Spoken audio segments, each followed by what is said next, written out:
कोटा में जो बच्चे आत्महत्या कर रहे हैं, मैं उनके लिए एक बात कहना चाहती हूँ, ध्यान से सुनना।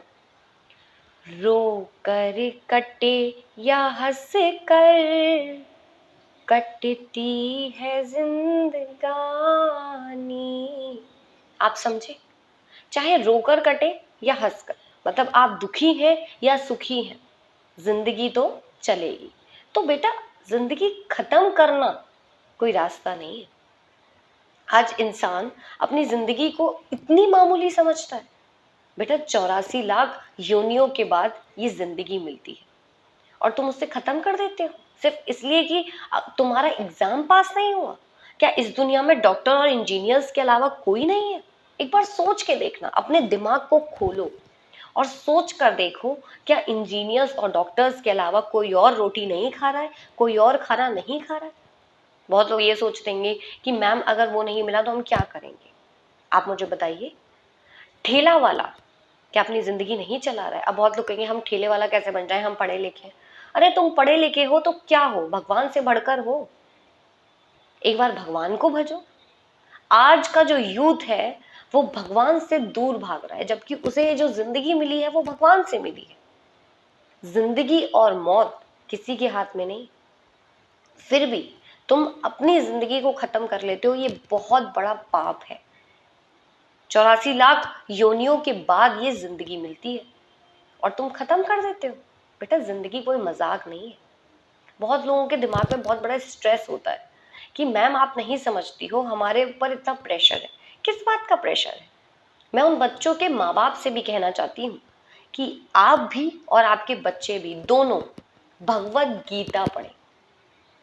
भगवत गीता में लिखा है, इंसान को जो कुछ भी मिलता है ना, श्री कृष्ण की मर्जी से।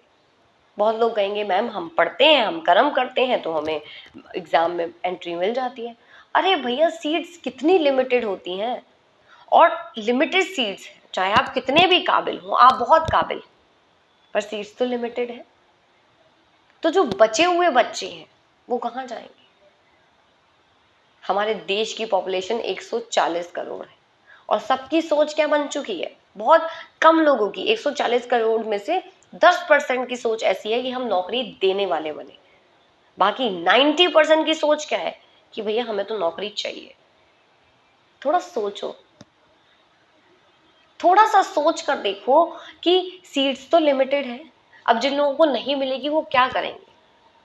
वो ऑप्शन लेकर भी तो चलना चाहिए ना। अपनी जिंदगी को खत्म करना कोई सॉल्यूशन नहीं है। इसके अलावा भी जिंदगी है। डॉक्टर्स इंजीनियर्स के अलावा भी लोग जिंदगी जी रहे हैं, रोटी खा रहे हैं। भगवान ने पेट दिया है तो खाने के लिए खाना भी देंगे। समझने की कोशिश करो जो मैं समझाना चाहती हूँ। अपने दिमाग के पर्दों को खोलो। डॉक्टर इंजीनियर्स से भी बड़ी बड़ी चीजें हैं इस देश में। संघर्ष जरूर आएगा, तो संघर्ष करने से क्यों डरते हो? जब तुम दुनिया में आए थे तो क्या लेके आए थे जो इतना दुखी हो रहे हो? अगर एग्जाम में पास नहीं हुए तो क्या जिंदगी को खत्म कर लोगे? बेटा, ये जिंदगी 84 लाख योनियों के बाद मिलती है। तुम्हारी माँ ने इतना दर्द सहा होता है तुम्हें पैदा करने के लिए। उसको तो छोड़ो, इस दुनिया में आने के लिए तुम भी बहुत फड़फड़ा रहे होते हो और तुम खत्म कर लेते हो अपनी जिंदगी। इतना डिप्रेशन। तभी तो कहती हूँ भगवत गीता पढ़ो, सारा डिप्रेशन, सारा स्ट्रेस खत्म हो जाएगा। अब आप कहेंगे मैम यहाँ हमारी एग्जाम की तैयारी है, आप भगवत गीता पढ़ने कह रहे हो। पढ़ो, मैं कह रही हूँ 10 मिनट निकालो और पढ़ो। देखो, इस दुनिया में ना हर इंसान के पास, अमीर हो चाहे गरीब हो, सबके पास 365 दिन ही होते हैं। रोज एक दिन में 24 घंटे ही सबको मिलते हैं, पर कोई इंसान 24 घंटे में इतना कमा लेता है कि सारी जिंदगी बैठ के खाए, और कोई सारी जिंदगी कमाता है तो नहीं कमा पाता। आप समझ रहे हैं? तो जो श्री कृष्ण की मर्जी होगी आपको वही मिलेगा।